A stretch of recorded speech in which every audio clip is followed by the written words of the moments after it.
नमस्कार। ज्योतिष सीखने की श्रृंखला में हम आगे बढ़ रहे हैं और वैसे तो कई समय से मैं ज्योतिष सिखा रहा हूं। VS YouTube channel VS astrology की playlist astrology lesson in Hindi में आपको पंक्तिबद्ध तरीके से और एक के बाद एक सीक्वेंस में ढेर सारे से वीडियोस मिल जाएंगे जहां पर आप देख करके एक बेसिक एस्ट्रोलॉजर तो जरूर से बन सकते हैं यदि आप उन वीडियोस को देखते हैं। तो चाहे आप इस वीडियो को इंस्टाग्राम पर देख रहे हो, आप फेसबुक पर देख रहे हो, आप YouTube channel VS astrology YouTube पर भी देख रहे हो, तो इसी YouTube चैनल की playlist astrology lesson in Hindi में जाकर के यदि आप ज्योतिष सीखने के इच्छुक हैं तो सारे वीडियोस पंक्तिबद्ध तरीके से देखें, एक बेसिक एस्ट्रोलॉजर बन जाएंगे, ये मेरा दावा है। ज्योतिष सीखने की श्रृंखला में आज हम बात करने जा रहे हैं एक फ्रीक्वेंटली आस्क्ड क्वेश्चन के बारे में या फिर एक कंफ्यूजन के बारे में जो फ्रीक्वेंटली कई सारे लोगों के मन में बना रहता है। कुंडली कंसल्टेशन के दौरान मैं ये बात बार बार देखता हूं कि कई सारे लोग होते हैं जिन्हें अच्छी महादशा चल रही होती है, अच्छा समय उनका चल रहा होता है और वो एक भ्रम में जी रहे होते हैं कि इसके आने वाला वक्त और अच्छा है, कोई रिस्की इन्वेस्टमेंट है या कोई कठिन काम है, कोई जीवन का बहुत महत्वपूर्ण काम है, वो उस महादशा में करेंगे, वो जो आने वाली है, क्योंकि वो बहुत अच्छी महादशा है। बहुत अच्छी क्यों है? क्योंकि वो ग्रह जो है वो उच्च राशि का आने वाला है। वो ग्रह हमारी कुंडली में उच्च राशि स्थित है और उस ग्रह की महादशा आएगी। आज के समय को छोड़ दो, आने वाले उस वक्त में यह महत्वपूर्ण कार्य किया जाएगा हमारे द्वारा। तो कई सारे लोग इस बात को लेकर के उत्सुक रहते हैं।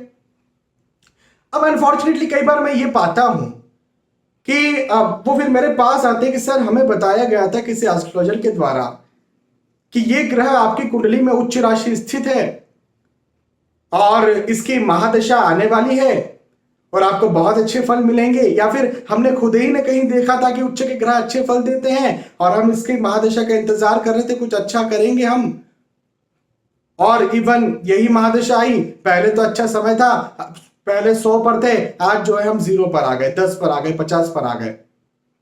तो ऐसा क्यों हुआ? क्या ये उच्च ग्रह अच्छे फल नहीं देते हैं?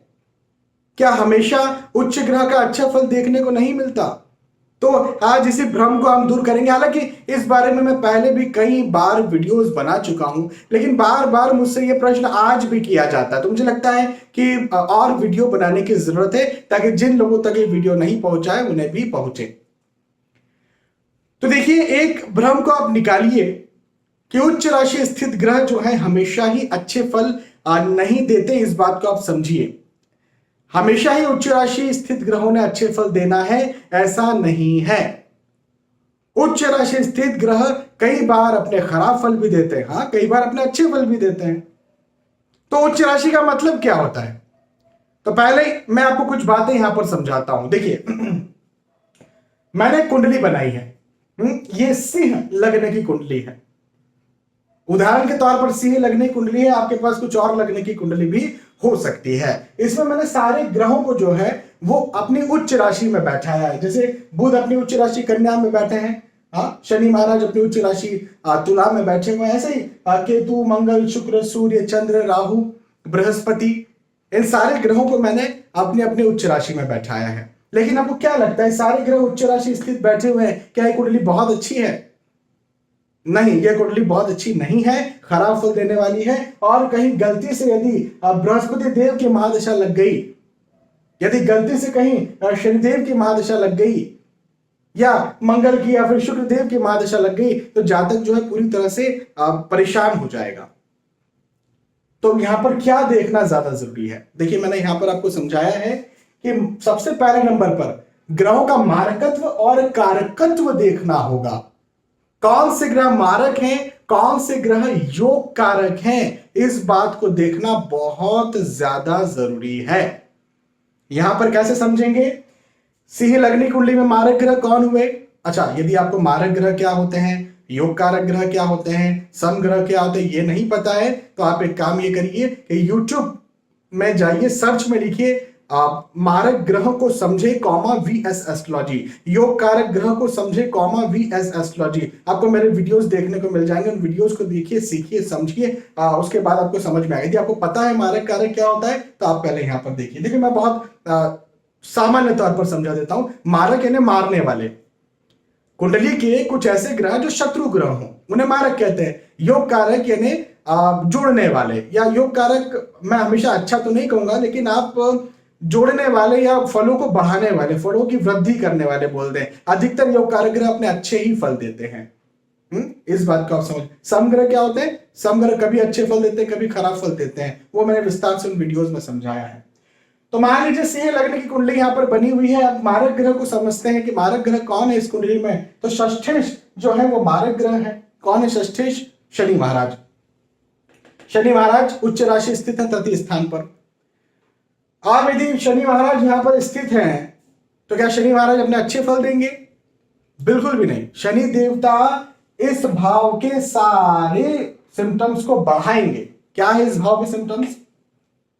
ये भाव किन्हें रिप्रेजेंट? छठवां स्थान रिप्रेजेंट करता है रोग, ऋण, शत्रु, कर्जा, दुर्घटना, हेल्थ इश्यूज, खर्चे, आपके साथ हिडन एनिमीज या डायरेक्ट एनिमीज का प्रॉब्लम क्रिएट करना, आपके बिजनेस में कंपटीशन का बढ़ना, इन्हें रिप्रेजेंट करता है छठवां स्थान। तो यदि कहीं आप शनि महाराज की महादशा चल पड़ी तो ये छठवें स्थान के फल जो है वो डेवलप हो जाएंगे, बढ़ जाएंगे, और ऑब्वियसली ये फल बढ़ेंगे तो जातक परेशान ही रहेगा। हाँ, तो ये जैसे मारक ग्रह की महादशा चली तो यहां पर ये दिक्कत हुई। अब कारक ग्रह को भी देखते हैं। भाई देखिए कारक ग्रह, वैसे देखिए मैं आपको एक चीज समझाता हूं। लग्नेश जो होते हैं वो हमेशा के कारक ग्रह। भाई लग्नेश तो कारक ही होंगे, योग कारक ही होंगे। तो ये सिंह लग्न की कुंडली में लग्नेश कौन हुए? सूर्य देवता। सूर्य देवता यहां पर उच्च राशि, एक नंबर मेष राशि में सूर्य देवता उच्च राशि स्थित हो जाते हैं। योग कारक ग्रह लग्नेश है, उच्च राशि स्थित हो गए, ये यहां पर बहुत अच्छा अपना फल देंगे। तो क्या समझे? मारक ग्रह यदि कहीं उच्च राशि स्थित होगा तो वो अपने खराब फल देगा अपनी महादशा अंतरदशा में, और यदि कहीं योग कारक ग्रह उच्च राशि स्थित होगा तो वो अपने अच्छे फल देगा। इस बात को समझिए। दूसरी बात, भाव भी देखना होगा। केवल मारकत्व कारकत्व देख लिया, कैसे? मंगल देवता की बात करते हैं। मंगल देवता भाग्येश है, भाग्य भाव के स्वामी, अति योग कारक ग्रह कहलाएंगे। लेकिन वो आ गए किस भाव में? छठवें स्थान पर। या गुरु देवता, ये जो है पंचमेश है, इस भाव के स्वामी, 9 नंबर लिखा हुआ है ना, धनु राशि, वो कहां बैठे? अपनी उच्च राशि में, द्वादश स्थान पर। योग कारक ग्रह दोनों, मंगल और गुरु दोनों योग कारक ग्रह, उसके बावजूद भी ये अपने खराब फल देंगे। क्यों? क्योंकि भाव गलत है ना। भाई देखिए मारक ग्रह जो थे वो यहां पर उन्होंने खराब फल दिया। एक मारक ग्रह के बारे में, चंद्र के बारे में बताता हूं। चंद्र भी जो है द्वादशेश है, यहां पर बैठे हुए उच्च राशि स्थित बैठे, लेकिन मारक है, खराब फल देंगे। लेकिन योग कारक भी यदि खराब भाव में जाकर के बैठेंगे तो उन्होंने खराब ही फल देना है। तो भाव देखना भी बहुत जरूरी। हाँ, योग कारक यदि अच्छे भाव में बैठेंगे, जैसे भाई सूर्य देवता भाग्य स्थान पर बैठे हैं तो ये अच्छे फल दे सकते हैं। तो भाव कौन कौन से देखना है? ये देखना है कि छठवां, आठवां और 12वां स्थान ना हो उच्च राशि ग्रह का। चाहे योग कारक हो चाहे मारक हो, उसने खराब ही फल देना है। और यदि मारक ग्रह है उसका भले ही वो छठवां, आठवां, 12वें में ना बैठा हो, किसी अच्छे स्थान में भी बैठा हो। मान लीजिए शनि महाराज यहां होते, वैसे तो यहां नहीं हो सकते टेक्निकली, लेकिन मैं जस्ट समझा रहा हूं कि यहां होते उच्च राशि, यहां हो जाते उच्च राशि स्थित, अच्छे भाव में भी हो जाते, या लगन स्थान पर ही उच्च राशि स्थित कोई ग्रह हो जाएगा, और यदि मारक है वो तो उसने खराब ही फल अपने देना है। तो मारक ग्रह उच्च राशि स्थित भी हमेशा खराब फल देते हैं। योग कारक ग्रह अपने अच्छे भाव में बैठेंगे तो अच्छे फल देते हैं उच्च राशि स्थित, लेकिन छठवें, 8वें और 12वें भाव में बैठेंगे तो हमेशा खराब ही फल देंगे, उच्च राशि स्थित भले ही से वो हों। तो अच्छे फल कब मिलेंगे? योग कारक ग्रहों के ही उच्च राशि स्थित होने पर अच्छे फल मिलेंगे, पहली बात। और दूसरी बात, उनके भाव छठवां, 8वां और 12वां नहीं होना चाहिए, इस बात का ध्यान रखें। हाँ, तृतीय स्थान कई बार चल जाता है, कई बार नहीं चलता है, लेकिन छठवां, 8वां और 12वां स्थान नहीं होना चाहिए योग कारक ग्रह है तो भी। ठीक है, तो ये दो बातें समझी।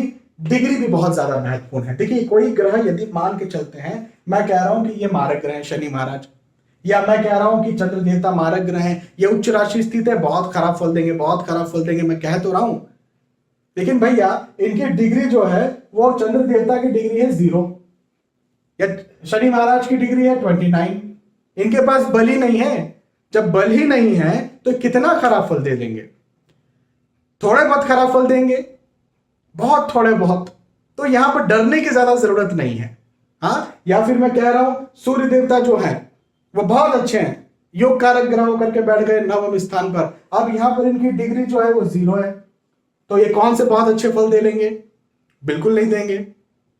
डिग्री देखना बहुत जरूरी है। कोई भी ग्रह 10 से लेकर के 20 तक की डिग्री में ही अपने पर्याप्त फल दे पाता है, अपने मजबूती के साथ फल दे पाता है। यदि 10 से अंदर डिग्री है या 20 के ऊपर डिग्री है तो किसी भी ग्रह के उतने ज्यादा फल देखने को नहीं मिलते हैं।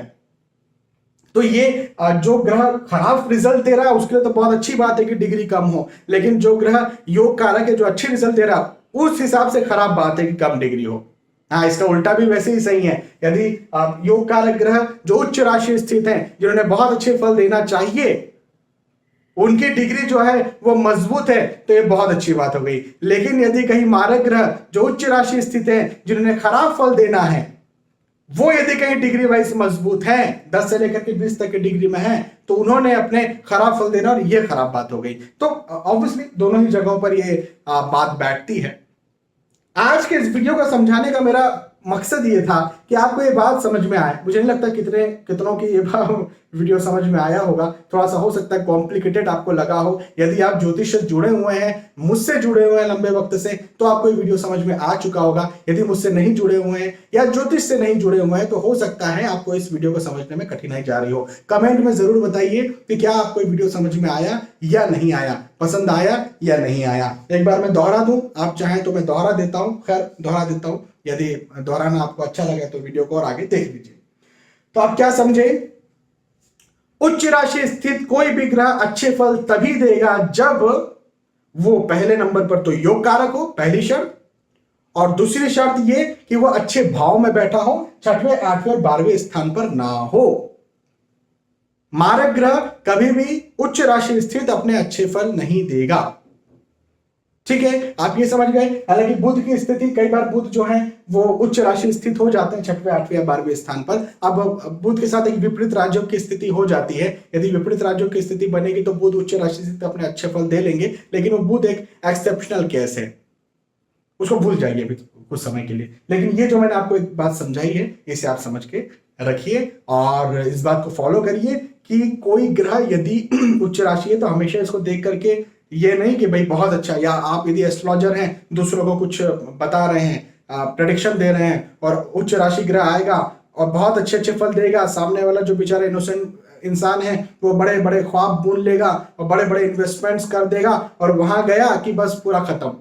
हाँ, कई सारे ऐसे केसेस होते हैं कि बस अभी अच्छी दशा लगने वाली है, 4-5 महीने बचे हुए हैं, तो कुछ लोग क्या करते हैं, बड़े बड़े इन्वेस्टमेंट कर देते हैं। अब तो अच्छी दशा आ रही है, अब तो कोई दिक्कत नहीं, उच्च राशि स्थित दशा आ रही है, और फिर पता चलता है साल भर बाद सब खत्म हो गया। तो कम से कम यदि जातक को पता होता कि नहीं भैया ये अच्छी नहीं है, बुरी है, तो अपने आप को गर्त में तो नहीं डालता, पहले से ही संभल कर चलता। तो इस वजह से मेरा वीडियो बनाने का मकसद केवल ये था, क्योंकि मैं कई बार ये देख रहा हूं। बहुत बहुत धन्यवाद आपका, आपने आज का वीडियो देखा। यदि पसंद आया तो लाइक जरूर करें और कमेंट में बताएं कि समझ में आया तो हाँ जरूर से बताएं, ताकि मैं इस वीडियो बनाने की श्रृंखला को और आगे ले जाऊं और बढ़ाता रहूं। बहुत बहुत धन्यवाद। आने वाले वीडियोस में, आने वाले एपिसोड्स फिर मिलेंगे, तब तक के लिए आज के इस वीडियो आपसे विदा चाहता हूं। नमस्कार।